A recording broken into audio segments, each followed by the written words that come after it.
Good morning, students. Today I will read for you the very first poem of your syllabus, Character of a Happy Life by Sir Henry Wotton. This poem, Character of a Happy Life, is one of the best poems on which the poet's fame rests. The poem explains some qualities of a happy man, some qualities of a happy life. What should be the qualities of a happy life has been mentioned by the poem.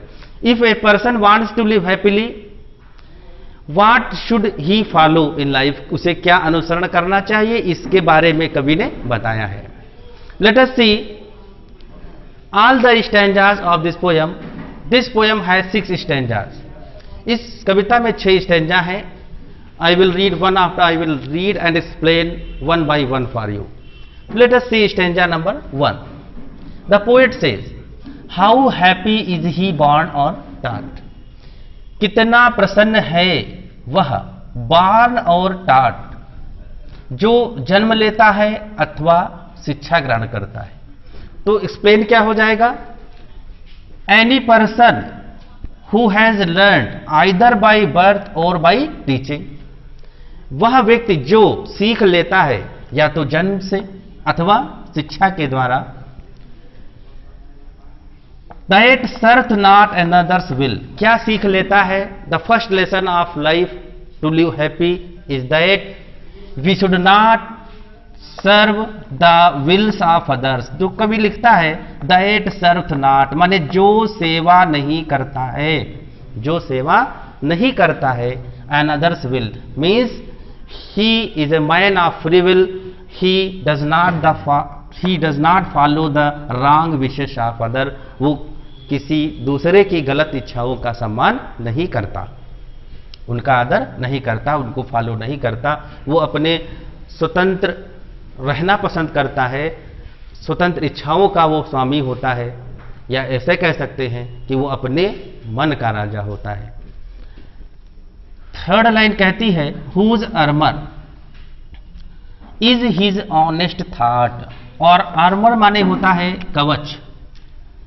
कवच आप जानते हैं ये शरीर की रक्षा करता है. लेकिन जो प्रसन्नता चाहता है, जो प्रसन्न व्यक्ति होता है, उसके लिए कवच क्या है? उसके ऑनेस्ट थॉट, यानी ही believes in honesty. He believes that honesty is the best policy and his honesty protects him. उसकी जो ईमानदारी है वो ही उसकी रक्षा करती है. तो इस तरह कहता है कवि कि उसका कवच है उसका ईमानदार विचार, या उसके ईमानदार विचार ही उसके लिए कवच का कार्य करते हैं. Whose armour is his honest thought, जिसका कवच है उसके ईमानदार विचार. और अंत में कहता है, and simple truth is his utmost skill. He has no other skill, but he has one good quality that he follows truthfulness. उसके पास एक अच्छा गुण है कि वह सदैव अच्छाई का पालन करता है, वो सत्य का पालन करता है. सत्य को स्वीकार करना, सत्य बोलना, to speak truth, to accept truth, to follow truth are his qualities, are his best qualities. यही उसकी सर्वश्रेष्ठ गुण है. So let us see what are the qualities of a happy man according to the first stanza. First stanza के अनुसार क्या क्या qualities हैं? तो लिखता है कि फ्री विलनेस, पहली चीज क्या है उसके लिए? फ्री विलनेस, स्वतंत्र इच्छा शक्ति. इसके बाद दूसरा है ऑनेस्टी, ये गुण होना चाहिए. तीसरा है ट्रूथ. तो these 3 qualities can lead a man to a happy life. अगर किसी व्यक्ति के पास ये गुण हैं जिसे वह जन्म से सीखता है अथवा शिक्षा के द्वारा सीखता है, कौन कौन से विशेष गुण हैं? कवि कहता है फ्री विलनेस, स्वतंत्र रहने की इच्छा, स्वतंत्र रहने की इच्छा. दूसरा है ऑनेस्टी, माने ईमानदारी. वो ईमानदारी से अपने मार्ग का अनुसरण करता है, ईमानदारी का अनुसरण करता है और सत्य का पालन करता है. ये 3 विशेषताएं हैं. Let us see next stanza, stanza 2. कवि कहता है whose passions not his masters are, कि जिसकी पैशंस स्ट्रांग डिजायर्स, पैशन माने क्या हो जाएगा, strong desires, whose passions not his masters are, जिसकी तीव्र इच्छाएं उसकी स्वामिनी नहीं हुआ करती, जिसकी तीव्र इच्छाएं उसकी स्वामिनी नहीं हुआ करती। मतलब क्या होगा, he is not governed by his strong desires. Strong desire कौन कौन से, लव, हेटरेड, ग्रीड, एंगर, ये जो चार होती हैं, लव, हेटरेड, ग्रीड, एंगर, ये स्ट्रांग डिजायर्स व्यक्ति को गलत मार्ग की ओर ले जाती हैं, में distract the life of a person, किसी भी व्यक्ति के जीवन को पथभ्रष्ट कर सकती हैं। इसलिए सच्चा सुख चाहने वाला व्यक्ति अपने पैशंस पर नियंत्रण रखता है, वो अपनी तीव्र इच्छाओं को वश में करता है। Love, hatred, grid and anger, काम, क्रोध, लोभ और मद, या क्रोध वो कह सकते हैं, एंगर। तो इन चार चीजों पर वह नियंत्रण रखता है। आगे, whose soul is still prepare for death, अगला गुण क्या हो जाएगा, जिसकी आत्मा है, स्टिल माने यहां सदैव हो जाएगा, प्रिपेयर फॉर डेथ, जिसकी आत्मा सदैव ही मृत्यु के लिए, प्रिपेयर माने तैयार रहती है। The lover of a happy man believes in the immortality of soul. All his deeds are for the betterment of soul. जो भी कार्य उसका होता है वो आत्मा के तुष्टीकरण के लिए होता है, और वह जानता है कि आत्मा अजर अमर है, इसलिए वह भौतिक मृत्यु से घबराता नहीं है। वो soul is still prepare for death, वह मृत्यु से नहीं डरता, मरने से नहीं डरता। The person who is not afraid of death, he is not afraid of anyone, तो उसके अंदर भय नहीं होता है। And the man who is fearless is a real happy man, जो निर्भीक है वो ही सच्चे सुख का आनंद ले सकता है। आगे दो महत्वपूर्ण लाइनें हैं। Another good quality of a happy man is that, लिखता है कवि, अनटाइड, अनटाइड माने मुक्त रहता है, अनटाइड अनटू द वर्ड, यहां वर्ड का मतलब हो जाएगा वर्डली अफेयर, सांसारिक मामले। वह सांसारिक जो सुख सुविधाएं हैं, जो भौतिक संपदाएं हैं, उनके पीछे नहीं पड़ता है। Untied onto the word with care of princely love और वल्गर ब्रेथ, वह सांसारिक मोह माया में नहीं पड़ता, सांसारिक मोह माया में नहीं पड़ता। He does not wish to possess wealth in life, वह जीवन में संपत्ति संग्रह को महत्व नहीं देता, इसलिए वह किसी राजा के स्नेह की आकांक्षा नहीं करता। कब साफ साफ दिखता है, आप प्रिंसली लव, प्रिंसली माने राजकुमार या राजा, एंड लव माने स्नेह, सहयोग। वो किसी राजा के स्नेह की, राजा के कृपा की आकांक्षा नहीं करता। And nor does he care for the criticism of common people, और ना ही वह, वल्गर व्रत का अर्थ होगा यहां पर सामान्य जन की आलोचनाओं की परवाह भी वह नहीं करता। तो इस तरह से जो नेक्स्ट स्टैंजा हम पढ़ेंगे तो उसमें क्या क्वालिटीज निकल कर आती हैं कि he has full control over his desires, और दूसरी है he is not afraid of death, he believes in the immortality of soul, वह आत्मा की अजरता और अमरता पर विश्वास करता है। और फिर वो he is saintly by nature, so he does not run after the pleasures of the world, वो सांसारिक सुखों के पीछे नहीं भागता, इसलिए किसी राजा के कृपा, राजा के स्नेह की उसे परवाह नहीं रहती, और ना ही वो सामान्य जन की आलोचनाओं की परवाह करता है। थर्ड स्टैंजा देखेंगे। Who hath his life from rumours freed, जिसने रखा है अपना जीवन रूमर्स फ्रीड, अफवाहों से मुक्त। अभी एक क्वालिटी ऊपर बताई गई थी कि वह सत्य के मार्ग का अनुसरण करता है, तो वह अपने जीवन में झूठ को आने नहीं देता, झूठ का सहारा नहीं लेता। He is not showy by nature, वह स्वभाव से शोवी नहीं होता है। इसलिए कवि कहता है who hath his life from rumours freed, whose conscience is his strong retreat, वह सदैव अपने अंतर मन का सहारा लेता है। हुज माने जिसका, कंसाइंस माने होगा अंतर मन, होता है हिज माने उसका, स्ट्रांग माने शक्तिशाली, रिट्रीट माने आश्रय। जिसका अंतर मन ही उसे आश्रय देता है। मतलब the happy man of wanton concept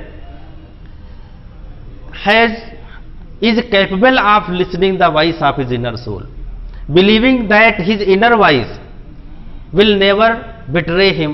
यह सोचता है, वह विश्वास करता है कि उसका जो अंतर मन है उसे कभी धोखा नहीं देता। So he always listen to the voice of his inner soul and acts upon it, और उसी पर अमल करता है और इस तरह से उसका अंतर मन उसे आश्रय देता है। In case he finds himself distracting from the path, he always take the support of his conscience, वो सदैव अपने अंतर्मन का सहारा लेता है। and his conscience shows him the right path, और उसका अंतर्मन उसे सही मार्ग दिखा देता है। थर्ड लाइन कहती है स्टैंजा थर्ड की, whose state can neither flatters feed, जिसकी स्थिति can neither flutters feed, flutters माने होता है झूठे चापलूस मित्र, जो फोज होते हैं, फ्लैटरिंग फोज। फ्लैटरिंग फोज एक शब्द है जिसका अर्थ होता है ऐसे मित्र जो सामने आपकी प्रशंसा करते हैं लेकिन पीठ पीछे आपका नुकसान करने के लिए तैयार रहते हैं। They may praise in front of you but are ready to stab you from behind. और लास्ट लाइन इंपॉर्टेंट लाइन है, nor ruin make oppressors great. इसका अर्थ होगा कि अपनी हानि पर वो इतना दुखी नहीं होता है, on his loss he does not weep so much as to make his enemy happy।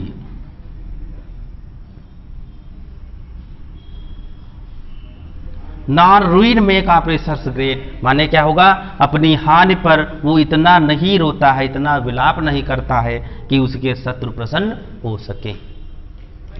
तो these are the first 3 stanzas of the poem which clear a few qualities of a happy man. Now let us see the 4th stanza of the poem. What are the next qualities, what are the further qualities of the happy man? लिखता है कवि, who envision whom chance doth raise, जो स्वभाव से ईर्ष्यालु नहीं है, whom chance doth raise विशेषकर उन लोगों से, who has become success, who have become success in life by sheer chance and not by dint of hard labor।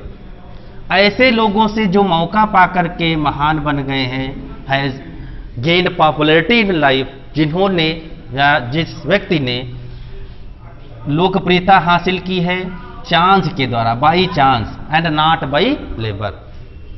तो ऐसे लोगों से वो ईर्ष्या नहीं करता। आगे कहता नॉर वाइस, ना ही वह उनके अवगुणों को अपनाने का प्रयास करता है।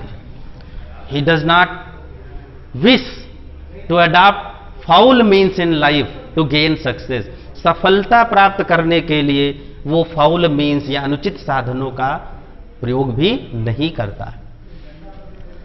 आगे लिखता हु नेवर अंडरस्टूड, जिसने ये कभी नहीं समझा, how deepest wounds are given with praise, कि कितने गहरे जख्म दिए जा सकते हैं विद प्रेज माने प्रशंसा के द्वारा। Who never tries to understand that even praising can be the worst enemy of man, जिसने यह भी समझने का कभी प्रयास नहीं किया कि प्रशंसा भी व्यक्ति की सबसे बुरी शत्रु हो सकती है, उसकी हानि कर सकती है। Because this world is full of deceitful persons, ये संसार डिसीटफुल पर्सन्स माने धोखा देने वाले तमाम लोगों से भरा हुआ है। Who may praise in front of you, praise you to the mountain high, वो आपकी प्रशंसा बढ़ा चढ़ाकर करेंगे आपके मुंह पर। But the same person whenever they get the chance will harm you without thinking, बिना सोचे समझे वही व्यक्ति आपको नुकसान पहुंचाने के लिए भी तैयार रहते हैं। तो the happy man is always aware of those deceitful persons, इस तरह से जो प्रसन्नता चाहता है व्यक्ति सदैव ही ऐसे लोगों से सतर्क रहता है। इसलिए कवि ने लिखा है how deepest wounds are given with praise, ऐसे प्रशंसा करने वाले झूठे मक्कार लोगों से वह दूर रहता है। फोर्थ लाइन में नार रूल्स ऑफ स्टेट, वो राज्य के नियमों के अधीन नहीं है, वो ऐसे नियमों का पालन नहीं करता which are made by so called despotic governments not for the good of common people, ऐसे तानाशाही सरकार के द्वारा, ऐसे निरंकुश शासक के द्वारा बनाए जाते हैं जो जनता के हित में कार्य नहीं करते। ऐसे राज्य के नियमों को वो नहीं मानता, वह सदैव ऐसे नियमों की स्थापना की वकालत करता है, समर्थन करता है जो लोगों के भलाई के लिए बनाए गए हैं। रूल्स ऑफ गुड, इसलिए कवि ने लिखा rules of good. He always follows such rules as are good for the mankind, are good for the common people, जो सामान्य लोगों के हित में बनाए जाते हैं, ऐसे नियमों का वो अनुसरण करता है। 5. Another good quality of a happy man is who God doth late and early pray, जो ईश्वर की प्रार्थना करता है।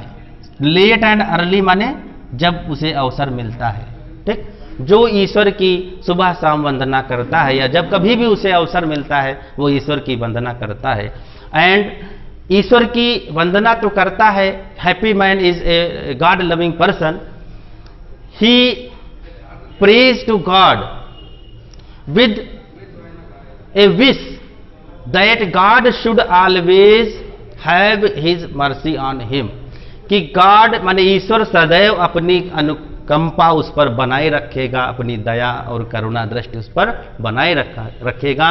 ए happy man is never a demanding type person, एक प्रसन्नता चाहने वाला व्यक्ति कभी भी डिमांडिंग टाइप नहीं होता है कि just he does not seek god from god to get something और अनदर, वो ईश्वर से कुछ ना कुछ पाने की इच्छा नहीं रखता। तो कवि लिखता है मोर ऑफ हिज ग्रेस, वह चाहता है कि ईश्वर की कृपा उसे मिलती रहे। हिज माने ईश्वर की, ग्रेस माने अनुकंपा या दया। More of his grace than gift to lend, वह ईश्वर से उसकी कृपा चाहता है, ना कि उससे उपहारों की मांग करता है। Because whose eyes rest something और another thing always after a time being, he can never be satisfied, वो कभी भी संतुष्ट किया नहीं जा सकता। जिसका मन चंचल है, जिसका मन एक वस्तु पर स्थिर नहीं रहता, वो कभी एक वस्तु की मांग करता है, कभी दूसरे वस्तु की मांग करता है। ऐसे अस्थिर मन में सच्चा सुख नहीं आता है, सच्चे सुख की कामना ऐसा व्यक्ति कर ही नहीं सकता, या सच्चा सुख उसके भाग्य में कभी आ ही नहीं सकता। तो the first lesson of a happy life is a man should be content, a man should be satisfied, कि एक व्यक्ति को संतोष होना चाहिए, उसे संतुष्टि होनी चाहिए। He should remain satisfied with in his means, वो अपने संसाधनों में ही उसे सुख तलाशना चाहिए। अगर कोई व्यक्ति दूसरी चीजों पर, दूसरे की चीज़ों पर से संतुष्टि चाहता है, ये चाहता कि हमें ये मिल जाए, हमें उसकी वस्तु मिल जाए, ऐसा व्यक्ति कभी भी सच्चा सुख प्राप्त नहीं कर सकता। इसलिए वह डिमांडिंग टाइप नहीं होता है, वो जीवन में कभी उपहारों की कामना नहीं करता। And other two line says who entertains a harmless day, जो व्यतीत करता है अपना खाली समय, हार्मलेस डे माने क्या होगा, खाली समय। First, a happy man keeps himself busy with something or other, and if he has some empty hours, और यदि उसके पास कुछ खाली समय है तो he prefers to spends it with a well chosen book or a friend, तो वो पसंद करता है इस खाली समय को व्यतीत करना किसी अच्छी पुस्तक अथवा मित्र के साथ, किसी अच्छी पुस्तक अथवा मित्र के साथ। Thus, after achieving all the qualities as free willingness, honesty, truthfulness, and controlling desires, and controlling his envies, jealousies, etc. and etc.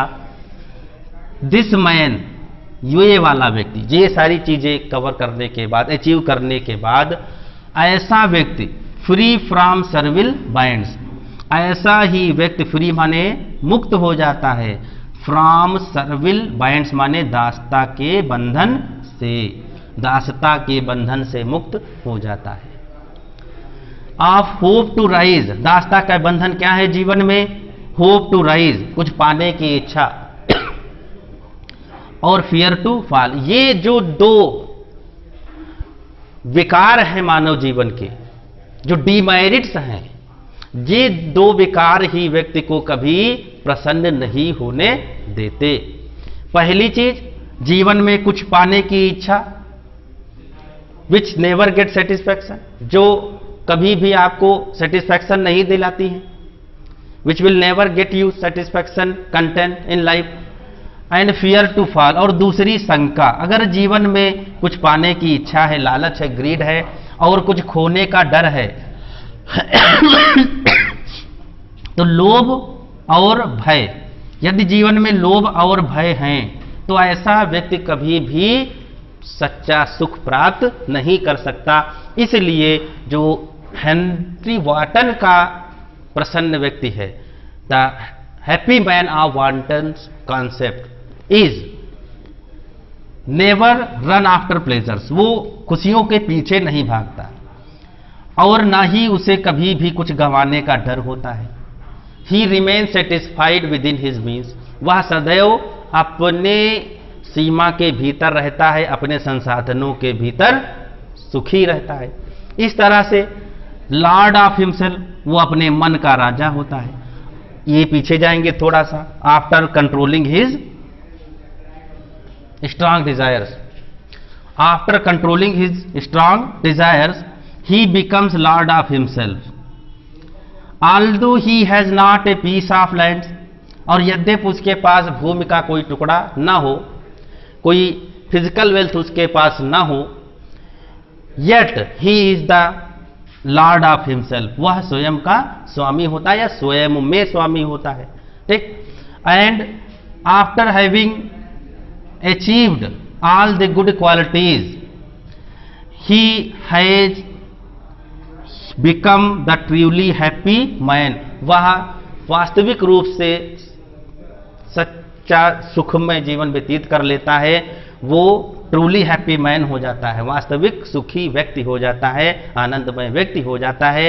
और लास्ट लाइन कवि लिखता है, and having nothing he hath all, उसके पास कुछ भी ना होते हुए भी सब कुछ है, क्योंकि now he has the greatest pleasure, greatest wealth, and that is